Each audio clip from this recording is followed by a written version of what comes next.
बिस्मिल्लाहिर्रहमानिर्रहीम। अस्सलाम वालेकुम। तनवीर अहमद स्पीक चैनल में आपकी खिदमत में एक और लेक्चर के साथ हाजिर हैं। जैसा कि आप जानते हैं कि हमने अभी 9th की जो फिजिक्स है उसके लेक्चर्स का आगाज़ किया जा चुका है और पहले यूनिट का लेक्चर हम पार्ट 1 रिकॉर्ड करके अपलोड कर चुके हैं। सेकंड पार्ट को हम आज डिस्कस करने जा रहे हैं। इससे पहले 9th और 10th की बायोलॉजी और इंग्लिश के लेक्चर रिकॉर्ड करके अपलोडेड हैं, उससे भी आप मुस्तफ़ीद हो सकते हैं। आने वाले दिनों में केमिस्ट्री एंड कंप्यूटर साइंस के भी लेक्चर रिकॉर्ड होने वाले हैं, अपलोड होने वाले हैं इस चैनल पे जिसका नाम तनवीर अहमद स्पीक चैनल है। इसको सब्सक्राइब करें, बेल आइकन को लाजमी क्लिक करें ताकि आने वाले जितने में जो भी वीडियो अपलोड होंगी उसका इंटीमेशन आपको ईमेल आईडी पे मिल सके और आप उससे मुस्तफीद होकर अपने एग्जाम की तैयारी के साथ साथ नॉलेज को एनहेंस कर सकें। आपके 9 और 10th का जो मेंटालिटी लेवल है उसके मुताबिक हम जो जो lecture Punjab text book board की जो बुक्स को अडाप्ट करके जो all over the Punjab word हम जो डिस्कस करने जा रहे हैं या डिस्कस कर रहे होते हैं, ये तमाम के तमाम डिस्ट्रिक्ट ऑफ पंजाब में ये बुक लगी हुई है 9th और 10th के क्लासेस की, तो वो इससे मुस्तफीद हो सकते हैं। तमाम के तमाम स्टूडेंट जो 9th और 10th के हैं वो बारी बारी जो फीसें अदा कर रहे हैं डिफरेंट अकेडमी से, उससे छुटकारा हासिल कर सकते हैं। तनवीर अहमद स्पीक चैनल के सब्सक्राइब करने के बाद आपके पास एक इंटरनेट कनेक्शन होना चाहिए, लैपटॉप, एंड्रॉयड फोन या पीसी वगैरह, जिनके थ्रू आप इन तमाम चीज़ों को हासिल करके आप इन लेक्चर्स को हासिल कर सकते हैं। तो यूनिट 1 है, 9th की फिजिक्स है जिसके लेक्चर्स का आगाज हो चुका है और यूनिट 1 के लेक्चर का पार्ट 1 हम रिकॉर्ड करके अपलोड कर चुके हैं, जिसमें वर्नियर कैलिपर्स को हम डिस्कस किया था और वर्नियर कैलिपर्स जो वर्किंग किस तरह करती है उसको अभी हम डिस्कस करने जा रहे हैं। वर्नियर कैलिपर्स की वर्किंग जो है इसका पार्ट 2 में ये किस तरह इसका तरीकाकार होता है, इसका वर्किंग का तरीकाकार किस तरह होता है, आइए देखते हैं इसमें। सबसे पहले हम जो first of all find the error, हम जो है ना गलती का इम्कान मालूम करते हैं कि इसे वर्नियर कैलिपर्स को जो जीरो एरर कहा जाता है और जीरो एरर जाने से जरूरी तसहीह करके सही पैमाइश मालूम की जा सकती है वर्नियर कैलिपर्स के थ्रू। इस किस्म की तसहीह को हम जीरो करेक्शन कहते हैं फिजिक्स की दुनिया में। जीरो करेक्शन जो आपकी नेगेटिव जीरो एरर के मसावी होती है, is called zero correction of the instrument. Zero correction is the negative zero error के मुताबिक होती है और ये आपकी होगी working of vernier callipers. Zero error and zero correction क्या होती है, इसमें क्या होता है, जैसे कि आपको ये इमेजेस भी दिखाए गए हैं, जो जो यहाँ पे एक्सप्लेन किया गया है वो यहाँ पे उसकी शक्लें बना के दिखाई गई हैं। जीरो करेक्शन हुआ होती है, यहाँ पे उनको हाईलाइट किया गया है, तो इसको आप zero, there is no zero error as a zero line of vernier, इसमें जीरो नहीं है और इसमें जीरो एरर 0.7 सेंटीमीटर जो है इसका वर्नियर स्केल जो इसमें कंसीडर किया गया है। इसी तरह इसको आप रीड आउट करके अपने नॉलेज को एनहेंस कर सकते हैं। इसके साथ साथ इसको हम एक्सप्लेन करने की कोशिश करते हैं, बताते हैं इसमें क्या है जीरो एरर और जीरो करेक्शन क्या होती है। जीरो एरर मालूम करने के लिए हम वर्नियर कैलिपर्स के दोनों जबड़ों को नरमी से बंद करते हैं, जैसा कि यहाँ पे दिखाया गया है। और अगर वर्नियर स्केल की जीरो लाइन में, स्केल की जीरो लाइन के एन सामने जो है ना आपकी जीरो एरर सिफर होगा तो शक्ल 1.7 से, अगर वर्नियर 1.7 कौन सी है शक्ल आपकी हम देखते हैं आगे जाके, तो zero error will exist if zero line of the vernier scale is not coinciding with the zero of main scale, figure 1.7 B A B, यानी कि ये आपका ए है और ये आपकी बी है और ये आपकी सी है जो 1.7 सी, ये तीनों की तीनों शक्लें इसी से रिलेट कर रही हैं, zero error and zero correction. तो इसमें क्या होता है कि आपके जब जीरो लाइन के एंड सामने ना हो तो आले में जीरो एरर मौजूद होगा, यानी कि जीरो लाइन के सामने। अगर वर्नियर स्केल की जीरो लाइन में मेन स्केल की जीरो के दाएं जानब होगी, जैसा कि 1.7 बी शक्ल में दिखाया गया है, तो जीरो एरर पॉजिटिव होगा। अगर वर्नियर स्केल की जीरो लाइन में स्केल की जीरो लाइन के बाएं जानब होगी तो जीरो और एरर नेगेटिव होगा, जैसा कि इसमें है ये पॉजिटिव है और ये आपका बराबर का आपका दिखाएगा। Taking a reading on vernier callipers, vernier callipers से रीडिंग किस तरह हम लेते हैं, आइए let us find the diameter of a solid cylinder, यानी कि वर्नियर कैलिपर की मदद से एक ठोस सिलेंडर का डायमीटर मालूम करते हैं। किसी ठोस सिलेंडर को वर्नियर कैलिपर्स के जबड़ों के दरमियान रखिए, जैसा कि शक्ल 1.8 में दिखाया गया है। आगे हम देखते हैं 1.8 में क्या होगा। जबड़ों को नरमी से बंद कीजिए यहाँ तक कि ये सिलेंडर को नरमी से दबा ले, ऑब्जेक्ट जेंटली, यानी कि नरमी से जब दबा ले, जब ये दबाएगा तो ये आपकी जो है ना 1.8 शक्ल दिखाएगी है, तो इस तरह इसको दबा लिया जाता है। यहाँ पे मेन स्केल पर मुकम्मल होने का जो दर्जे ताकि रीडिंग टेबल की सूरत में नोट कीजिए। यहाँ पे आपने रीडिंग जो है ना नोट करनी होती है, और वर्नियर स्केल की कौन सी लाइन मेन स्केल की किसी भी लाइन से मिलती है, ये आपने नोट करना होता है। अब ये मालूम कीजिए कि वर्नियर स्केल कौन सी लाइन मेन स्केल की किसी भी लाइन से मिलती है, उसे लिस्ट अकाउंट से ज़रब देकर मेन स्केल की रीडिंग में जमा किया जाता है। ये ठोस सिलेंडर के डायमीटर की पैमाइश होगी। दुरुस्त पैमाइश के जीरो फ्रैक्शन जमा कीजिए। ऊपर दिए गए अमल को कम से कम 3 मरतबा दोहराइए। ये जो आपको बताया गया है 3 मरतबा आप दोहराएंगे तो आपका प्रैक्टिस हो जाएगा। और ऊपर दिए गए हर बार ठोस सिलेंडर को घुमाइए और नए मुशाहदात का अंदराज कीजिए, यानी कि डिस्प्लेज आर रोटेटेड हर टाइम, तो आप नए मुशाहदत का अंदराज कर सकेंगे, जैसा कि शक्ल में दिखाया गया है। इसके साथ साथ जनाब यहाँ पे आपका जो एक एग्जांपल दी है, और एग्जांपल चूंकि इसी सिलेंडर को, ये एक डिजिटल वर्नियर कैलिपर्स की एक शक्ल है, और शायद आगे इसके बारे में हम डिस्कस करेंगे कि डिजिटल इसमें क्या होता है कि आपका जो मैकेनिकल वर्नियर कैलिपर्स की भी निस्बत डिजिटल वर्नियर कैलिपर से हासिल करदा जो पैमाइश होती है वो दुरुस्त होती है, जो आपका जो वर्नियर कैलिपर्स है उससे मिलकर। ये आपकी अपडेटेड चीज़ है कि इसमें सारे नंबरिंग शो हो रही होती है, वहाँ पे आपको इन तमाम चीज़ों में मालूम करना होता है। तो इससे भी आप मिलीमीटर या आपका सेंटीमीटर से मेजरमेंट कर सकते हैं। ये एग्जांपल है, ये आपका एक पहला न्यूमेरिकल है। इस न्यूमेरिकल में आपको 1 पॉइंट शक्ल में दिखाया गया ठोस सिलेंडर का डायामीटर मालूम करना है, जो हम ऊपर डिस्कस भी कर चुके हैं। सॉल्यूशन इसका क्या है, यानी कि आपकी सारी की सारी सॉल्यूशन किया गया कि आपने जीरो करेक्शन आपने करनी है, और वर्नियर कैलिपर्स के जबड़ों को बंद करने पर वर्नियर स्केल से हासिल होने वाली जो पोजीशन है वो शक्ल 1.7 ए बी में दिखाई गई है, जो ऊपर हम डिस्कस कर चुके हैं। ये 1.7 बी है, जो इस तरह आपको ये आपका बी है, तो इस तरह आपको वो पैमाइश आपकी ये ली जाएगी स्टूडेंट्स। तो इसमें जो होगा आपका जो लिया गया मेन स्केल रीडिंग है 0.7 सेंटीमीटर है। मेन स्केल से मिलने वाला जो वर्नियर स्केल का दर्जा है वो 7 आपका जो कहला रहा है 7 डेप कहला रहा है, और वर्नियर स्केल जो रीडिंग है 7 को अगर 1.7 से मल्टीप्लाई करेंगे तो ये सारी की सारी कैलकुलेशन की गई है। ये तो चूंकि ये सॉल्व किया हुआ क्वेश्चन है, तो आप इसको लर्न कर सकते हैं, मेमोराइज कर सकते हैं। तमाम की चीज़ें जो आपको गिवन दी गई हैं, और ये आपका नेक्स्ट है सिलेंडर का डायामीटर है, जिसको हम पैमाइश के साथ मल्टीप्लाई करके या इसको एडिशन करके यहाँ पे जो सिलेंडर की पैमाइश है उसको निकाला गया है, और एंड पे कैलिपर्स की मदद से सिलेंडर का तसीहशुदा जो डायामीटर है 2.19 सेंटीमीटर दिया गया है। तो इस तरह इस तमाम चीज़ों को आप देखकर इसमें अपने नॉलेज को इनहेंस कर सकते हैं। चूंकि ऑलरेडी गिवन है, इसलिए मैं उस पर टाइम ज़ाया नहीं करता। आगे जो आपके जो हेडिंग्स हैं हम उसको डिस्कस करते हैं। स्क्रू गेज, स्क्रू गेज क्या होती है? स्क्रू गेज एक ऐसा आला होता है, यानी कि ये भी एक ऐसा इंस्ट्रूमेंट है जिसे हम जो है ना वर्नियर कैलिपर्स की बेनिस्बत ज़्यादा दुरुस्तगी से छोटी लंबाइयों की पैमाइश करने के लिए इस्तेमाल करते हैं।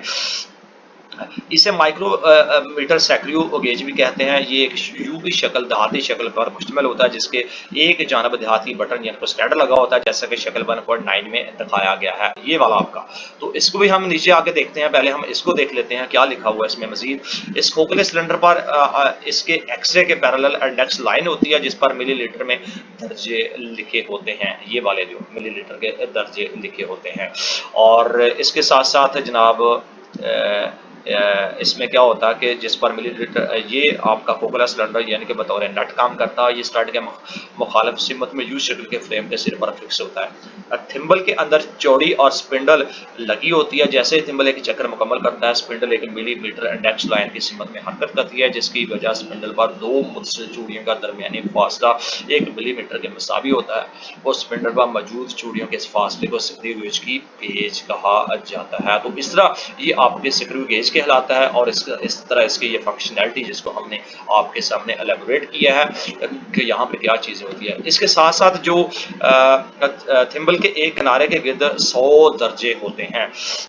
ये स्क्रू गेज की सर्कल स्केल है। थिम्बल के एक चक्कर मुकम्मल करने पर 100 दर्जे इंडेक्स लाइन के सामने से गुजरते हैं, और थिम्बल मेन स्केल पर 1 मिलीमीटर का फासला तय करती है। बस सर्कल के स्केल के एक दर्जे के इंडेक्स लाइन से हरकत थिम्बल को मेन स्केल पर 1 1 इज इक्वल टू मतलब 1 जो आपके स्लैश 100 मिलीमीटर और 0.1 millimetre on the main scale आपकी जो हरकत देती है। स्क्रू गेज का लिस्ट काउंट इस तरह भी मालूम किया जा सकता है। स्क्रू गेज का जो फार्मूला है लिस्ट काउंट का वो pitch of the screw gauge होता है और सर्कुलर पर मौजूद दर्जों की तादाद होती है। तो इस फार्मूले से आप list count the screw gauge का मालूम कर सकते हैं। इसके साथ साथ यहाँ पे आपको वही जो आपको ऊपर वर्किंग कंडीशन दिखाई गई है उसको यहाँ पे कैलकुलेट करके जो आपका स्क्रू गेज का लिस्ट काउंट 0.1 मिलीमीटर या 0.01 सेंटीमीटर होता है। यहाँ पे यानी कि 1 मिलीमीटर को 100 के साथ अगर डिवाइड करेंगे तो ये आपका बनता है जिस स्क्रू गेज का मिलीमीटर आपका होता है। Working of A screw gauge किस तरह वर्किंग करता है और किस तरह इसकी होती है, जैसा कि हमने ऊपर आपका वर्नियर कैलिपर्स के शक्लों के साथ दिया गया इसी तरह इन शक्लों को भी यहाँ पे दी गई है। और ये working of A screw gauge का जो पहला स्क्रू गेज का जीरो एरर मालूम करना होता है वो इस तरह करना होता है। और जीरो एरर को किस तरह मालूम करते हैं, इसको क्या होता है इसमें हम देखते हैं। जीरो एरर मालूम करने के लिए जो आपको यानी कि आपका जो gap between spindle and stud के दरमियान जो होता है जीरो एरर के लिए इसको स्क्रू गेज या rotated ratchet in the clockwise direction यानी कि जो आपके रिचेट होती है क्लॉक वाइज सिमत में घुमाते हैं यहाँ तक स्पिंडल और स्टड आपस में मिल जाते हैं। जो स्पिंडल और इसका स्टड होता है वो आपस में मिल जाते हैं। जब ये आपस में मिल जाते हैं तो जीरो एरर सिफर होगा जैसा कि ये यहाँ पे दिखाया गया है। इसके साथ साथ जनाब अगर सर्कल सेल की जीरो लाइन इंडेक्स लाइन तक नहीं पहुंच पाती तो जीरो एरर पॉजिटिव होगा। ऐसी सूरत में सर्कल स्केल के 2 दर्जे जिन्होंने इंडेक्स लाइन अबूर नहीं की होती मालूम कीजिए और उन्हें लिस्ट अकाउंट से ज़रब देकर जीरो एरर मालूम करने के साथ साथ उनका जो दिखाया गया है उसमें सर्कुलर लाइन को इंडेक्स लाइन को अबूर करके आगे निकल जाए तो जीरो एरर नेगेटिव होगा।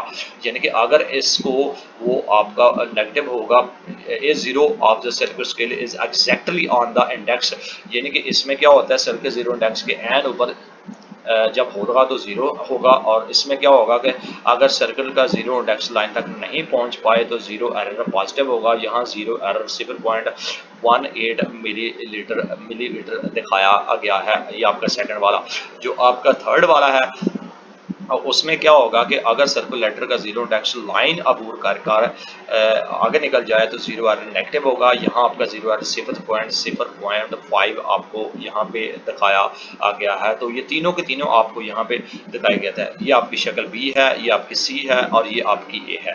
बी में आपको बता दिया है कि अगर जीरो लाइन इंडेक्स तक नहीं पहुंच पाती तो पॉजिटिव होगा, अगर पहुंच जाती है उसको लाइन को क्रूज जाती है तो वो आपका नेगेटिव होगा 0 पॉइंट जो इसका सर्कुलेटर। तो इस तरह आपको वर्किंग कंडीशन है स्क्रू गेज की। यहाँ पे एक और मिसाल है किस तरह वहाँ पे निकाली गई है। ये ऑलरेडी सोल्यूशन है इसका दिया हुआ, find the diameter of wire using A screw gauge. इसमें क्या होता है कि आप जो दी गई है तार का जो डायमीटर है दर्ज झैल तरीके से मालूम किया जा सकता है। नंबर 1 में रिचर्ड को क्लॉक वाइज घुमाइए जहाँ तक स्पिंडल स्टार्ट से आकर मिल जाए जिस तरह ऊपर हमने दिखाया गया था। नंबर 2 में आपका जो जीरो दोबारा मालूम करने के लिए मेन स्केल और सरल स्केल की रीडिंग नोट कीजिए और जीरो एरर की मदद से जीरो करेक्शन मालूम कीजिए। ये आपके 2 हो गए। थर्ड वन का स्क्रू गेज की रिचर्ड को एंटी क्लॉक वाइज घुमाकर स्टड और स्पिंडल के दरमियान जो मौजूद खला है उसको आप खोल लें और दी गई तार को इस खला में रखें जैसा कि शक्ल 1.11 में दिखाया गया है। ये आपके स्पिंडल्स वगैरह हैं और इस तरह उनको मालूम किया जा सकता है। इसके साथ साथ रिचर्ड को वापस घुमाइए यहाँ तक कि तार स्पिंडल और स्टड के दरमियान नरमी से दब जाए। तो ये यहाँ पे उसको दिया गया है बिटवीन द गैप वायर जो रखी गई है। तो इसको आपने प्रेस किया कि इसमें आपका लगा दिया गया है 1.11। ये आपकी शक्ल है। नंबर 4 जो आपका यहाँ पे दिखाया गया है नंबर 4 में क्या है नोट मेन।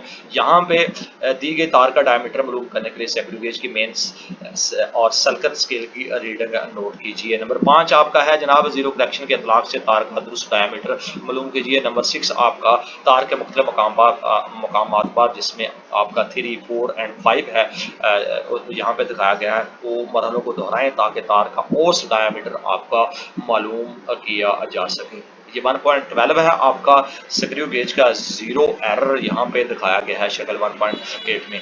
तो इसको अगर हम इसी चीज़ को जीरो करेक्शन के साथ सलूशन इसका करेंगे तो यहाँ पे क्या दिखाया गया है कि ज़ेक्री गेज का जो खला खत्म होने पर 1.12 जो शक्ल है यहाँ पे दिखाया गया है, और आपका जो मेन स्केल रीडिंग है 0 मिलीमीटर है, और सर्कुलर स्केल रीडिंग जो है 24 अगर 0 पॉइंट के साथ मल्टीप्लाई करेंगे तो आपका 0 एरर करेक्शन ज़ेक्री गेज ये आपको फाइंड होगा, यानी कि -0.24 आपका ये होगा, यानी कि मेन स्केल रीडिंग है, सर्कुलेटर स्केल रीडिंग है, स्क्रू गेज आपका कहला आ रहा है। और इस तरह तार का डायमीटर 1.11 शक्ल में जो दिखाया गया है वो आगे देखेंगे, तो उसमें जो आपका 1 मिलीमीटर मेन स्केल रीडिंग है। जब तार स्पिंडल स्टड के दरमियान नरमी से दबी हुई थी तो उस वक्त सर्कल स्केल पर दर्जों की तादाद थी 85 दर्जे थी, उसके 85 डिवीजन थी, और सर्कल स्केल जो रीडिंग थी 85 पॉइंट, ये आपको मालूम करके यहाँ पे सारी की सारी चीज़ें दिखाई गई हैं। तो इनको आप लर्न कर सकते हैं, मेमोराइज करके हर चीज़ गिवन करके यहाँ पे आपको दिखाई गई है, तो आपने सिर्फ इसको याद करना है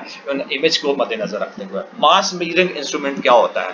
मास मापने के जो आलात होते हैं इसमें ये होता है कि आपको यहाँ पे आपका बीम बैलेंस यानी कि आपको तराजू जो दिखाया गया है, यहाँ पे इसी चीज़ को एक्सप्लेन करते हैं। ज़माना कदीम में अनाज की फरमाइश के लिए बर्तन इस्तेमाल किए जाते थे, ताहम रूमी और यूनानी नापतोल के लिए तराजू भी इस्तेमाल करते थे। हम बैलेंस यानी कि बीम बैलेंस जैसा कि शक्ल 1.13 में दिखाया गया है, आज भी दुनिया के बहुत से इलाकों में इस्तेमाल हो रहे हैं। इसके एक पलड़े में मुनासिब नामलूम मास की शय रखी जाती है, दूसरे पलड़े में मुनासिब नामलूम यानी कि मासेस डालकर बैलेंस को मतवाजन किया जाता है। आजकल मुख्तलिफ अकसाम के मैकेनिकल और इलेक्ट्रॉनिक बैलेंस इस्तेमाल किए जाते हैं। आपने पंसारी और मिठाई की दुकानों पर इलेक्ट्रॉनिक बैलेंस देखे होंगे, ये बीम बैलेंस की निस्बत ज़्यादा सही और इस्तेमाल में आसान होते हैं, जो आपके जिसको हम इलेक्ट्रॉनिक या कंप्यूटराइज घंटे वगैरह भी बोलते हैं। नेक्स्ट आपका फिजिकल बैलेंस है। फिजिकल बैलेंस में क्या होता है कि लेबॉर्ट्री में जो फिजिकल बैलेंस है उसकी मदद से मुख्तलिफ अकसाम का मास मालूम किया जाता है।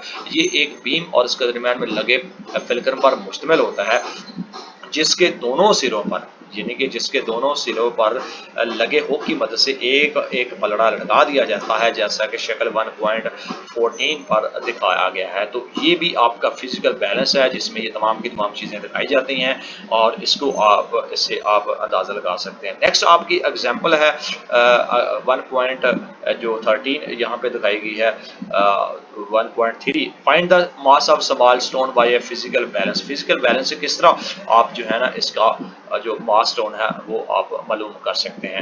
एडजस्टिंग द लेवलिंग स्क्रूज, यानी कि सबसे पहले आपने बैलेंस के प्लेटफॉर्म को लेवल करने के लिए जो लेवलिंग स्क्रू है उसको प्लम लाइन की मदद से एडजस्ट करना है। नंबर 2 पे जो आपकी रेस्टिंग टॉब है उसको क्लॉकवाइज सिमत में घुमाकर जो है ना बीम को आस्ता बुलंद कीजिए। बीम के किनारों पर मुतवाज़न करने वाले स्क्रू की मदद से सुई को सिफर कीजिए।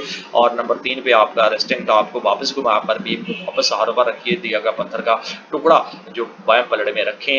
नंबर 4 पे आपका जनाब वेट बॉक्स में मुनासिब यानी मास नए पलड़े में रखिए। बीम को उठाइए, अगर सुई सिफर ना हो तो वापस बीम पे रख दीजिए। नंबर 5 में आप दाएं पलड़े पे मौजूद मियारी मास में मुनासिब रद्दमदल कीजिए ताकि सुई बीम को बुलंद करने की सूरत पर सिफर हो जाए। नंबर 6 पे आपका दाएं पलड़ में मौजूद मियारी मास नोट कीजिए। इन सब का मजमूआ बाएं पलड़ में मौजूद शय की मुसावी के बराबर होगा। तो इस तरह आप जनाब फिजिकल बैलेंस को मिसाल के साथ इनको जो है ना आपकी उसकी मेजरमेंट कर सकते हैं। इसके साथ साथ जो लीवर बैलेंस है, नेक्स्ट आपका लीवर बैलेंस में क्या होता है, जैसा कि आपको 1.15 में शक्ल में दिखाया गया है। लीवर बैलेंस में एक सिस्टम पर मुश्तमिल होता है। लीवर के सिस्टम में मुंसलिक सुई लीवर को बुलंद करने पर हरकत देती है। इसके एक पलड़ में कोई शय और दूसरे पलड़ में मियारी मासेस रखे जाते हैं, यानी कि मेजरमेंट इंस्ट्रूमेंट। जब सुई पर सिफर ठहर जाती है तो शय का मास दूसरे पलड़ में मौजूद मियारी मास के मजमूआ के बराबर होता है। तो इस तरह ये लीवर मास भी लीवर बैलेंस के थ्रू हम ज़ाहिर करते हैं। इलेक्ट्रॉनिक बैलेंस, जैसा कि हमने ऊपर भी डिस्कस किया कि इलेक्ट्रॉनिक जो बैलेंस वाले चीज़ें होती हैं, इसमें इलेक्ट्रॉनिक शक्ल 1.16 में आपको दिखाया गया है। बैलेंस मालूम करने की रेंज आती है मिलीग्राम, रेंज ग्राम, किलोग्राम। किसी शय के मास को मैच करने के लिए बैलेंस को ऑन किया जाता है।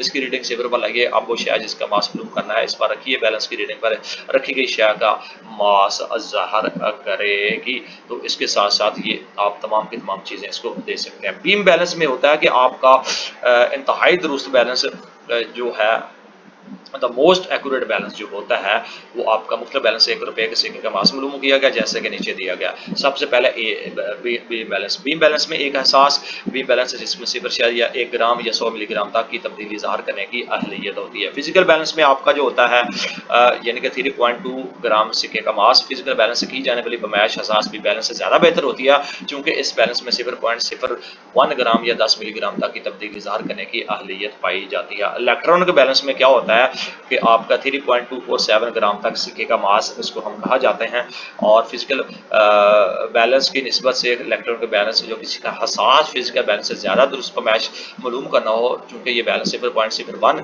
ग्राम या मिलीमीटर तक तब्दीली इंतहाई दुरुस्ती से ज़ाहिर करता है, बस इलेक्ट्रॉन बैलेंस ऊपर दी गए तमाम बैलेंसेस की निस्बत ज़्यादा हसास होती है। नेक्स्ट है आपका स्टॉप वॉच।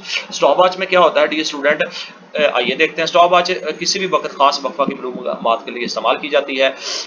ये दो तरह की होती है, मैकेनिकल स्टॉपवॉच और डिजिटल स्टॉपवॉच। मैकेनिकल स्टॉपवॉच की मदद से हम कम से कम 0.1 सेकंड तक के वक्त की पैमाइश कर सकते हैं। लेबॉर्ट्री में आम इस्तेमाल होने वाली डिजिटल स्टॉपवॉच से वक्त के 100वें सेकंड यानी कि 1/100 यानी कि 0.01 तक के वक्त की पैमाइश हम कर सकते हैं इस स्टॉपवॉच की मदद से। इसको भी हम बैलेंस के थ्रू हम लटका कर हम इसे बैलेंस कर। How to use a stopwatch, stopwatch को किस तरह इस्तेमाल करता है। इसमें क्या होता है कि ये देखें, मैकेनिकल स्टॉपवॉच जो होती है उसमें चाबी देने के लिए एक नॉब मौजूद होती है, और इसके अलावा इसे चलाने, रोकने या दबाव सेट करने के लिए बटन लगाया जाता है। चलाने के लिए बटन एक बार दिया जाता है और दूसरी बार दबाने पर ये रुक जाती है, जबकि तीसरी बार दबाने पर उसकी सुई 0 पर वापस आ जाती है।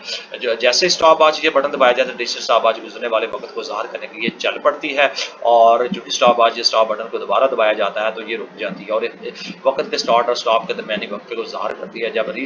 जब रीसेट बटन से सिफर वाली पहली जगह पर लाया जाता है तो आपका जो वजन है वो आपको शो कर रही होती है, जैसा कि शेड से दिया है। मेजरिंग सिलेंडर, मेजरिंग जो सिलेंडर होता है इसमें क्या होता है, पैमाइशी सिलेंडर या शीशे का ये प्लास्टिक का होता है, जैसा कि शक्ल में आपको दिखाया गया है 1.19 में। तो इसमें जो जिसकी लंबाई के रुख पर मिलीलीटर दर्जे लिखे होते हैं। पैमाइशी सिलेंडर 100 मिलीलीटर से 2500 मिलीलीटर तक की गुंजाइश इसमें पाई जाती है।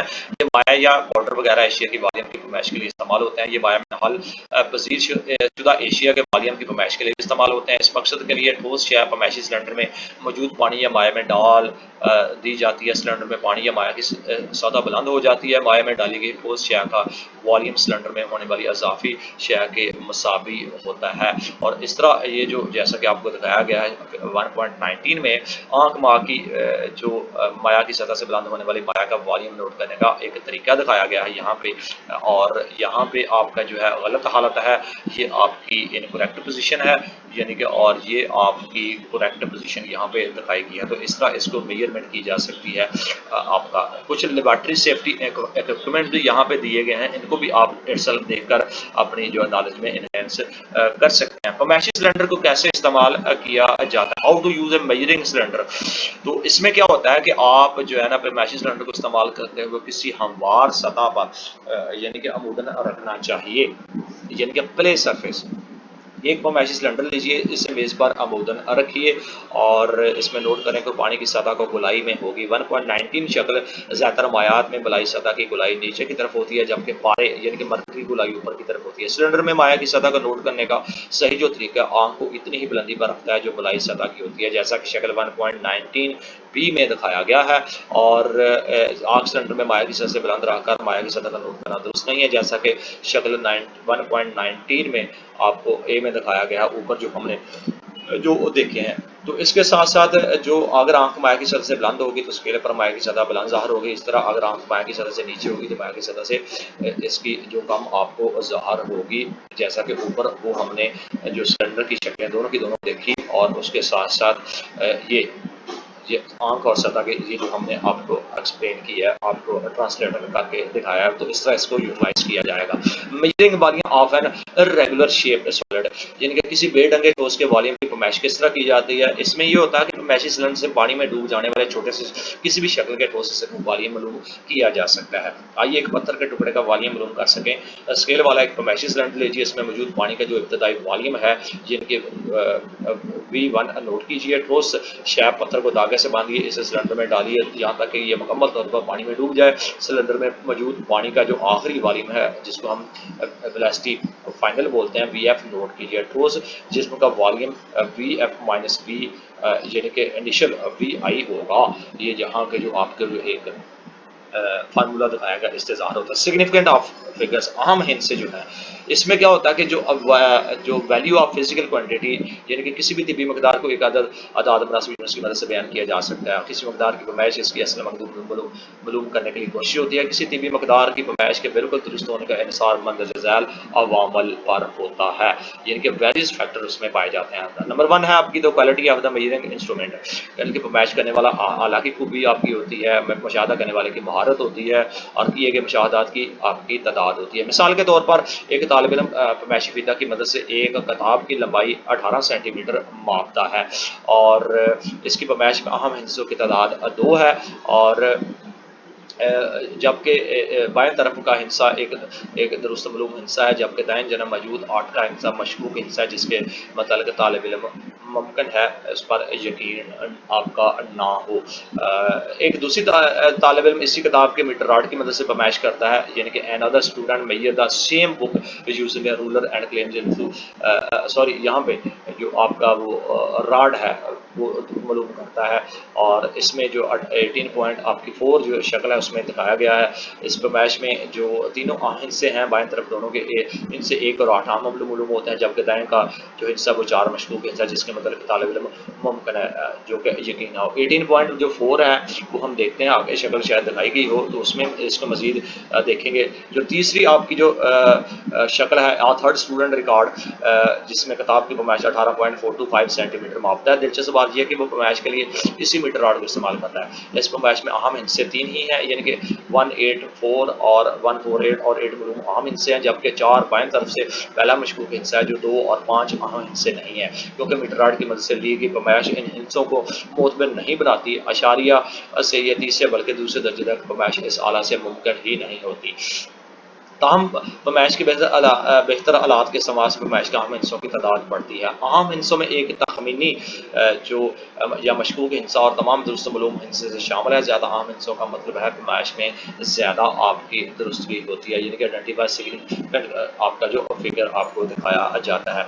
नंबर 1 पे जो है आपका जो नॉन ज़ीरो हिस्सा हमेशा अहम होते हैं। नंबर 2 आपका दो अहम हिस्सों के दरमियान मौजूद तमाम सिफर अहम होते हैं। नंबर 3 आपका जो अशारिया समय दाएं तरफ का आखिरी हिस्सा भी सिफर होता है। नंबर 4 आपका जो बाएं तरफ के वो तमाम सिफर जो अशारी में जगह पर पहुंच करने के लिए इस्तेमाल किए जाते हैं अहम नहीं होते हैं। नंबर 5 आपका वो तमाम आदाद जिनके इख्तिताम पर एक या ज़्यादा सिफर हों, ये सिफर अहम भी हो सकते हैं और नहीं भी। इन सूरतों में ये वाज़ह नहीं होता कि कौन सा सिफर किस मकाम का तयन करता है और कौन सा सिफर किसी पैमाइश का हिस्सा होता है। ऐसी सूरत में मकदार को साइंटिफिक नोटेशन बयान करने से उनका तयन किया जा सकता है। और ये आपको जो है ना आपकी शक्ल ये जो दी गई है ये सारी की सारी फर्स्ट सिग्निफिकेंट है, थर्ड है, फोर्थ है और ये आपका सेकंड सिग्निफिकेंट फिगर है, जिसको हमने ऊपर आपके इस तजर्बात को एक्सप्लेन किया और एलेबोरेट किया। यहाँ पे एक और मिसाल दी गई है, मिसाल नंबर 1.4 और इसमें जो आपको आदाद हिस्सों की तादाद मालूम की गई है और इन्हें साइंटिफिक नोटेशन में बयान किया गया है। ये आपका सोल्यूशन है और ये इसी सवाल का जो सोल्यूशन है जिसको आप पढ़कर अपने नॉलेज को इनहेंस कर सकते हैं। मैं इसको क्या बताऊँ, हर चीज़ गिवन है और इसको यहाँ पे उसकी तशरीह भी दी गई जा चुकी है।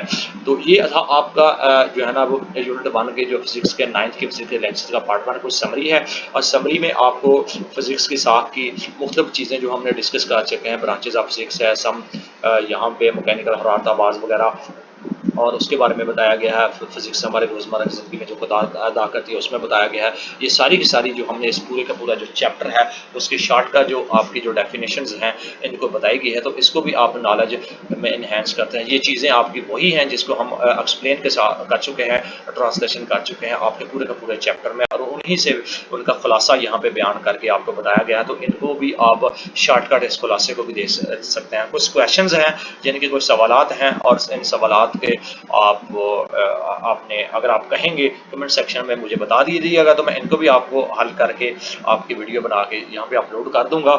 वैसे जब आपको पूरे का पूरा चैप्टर एलेबोरेट करके बता दिया है, उनको एक्सप्लेन करके बता दिया, ट्रांसलेशन करके बता दिया, तो वही चीज़ें यहाँ पे इन सवालात में आपको बताई गई हैं। और आगे कुछ प्रॉब्लम्स हैं और प्रॉब्लम्स वही फार्मूले यूज़ किए गए हैं इसमें, जिसको हमने ऊपर जो 4 आपके मसाले जो वहाँ पे गिवन है, इनको आप इस्तेमाल करके अपने नॉलेज को इन्हेंस कर सकते हैं।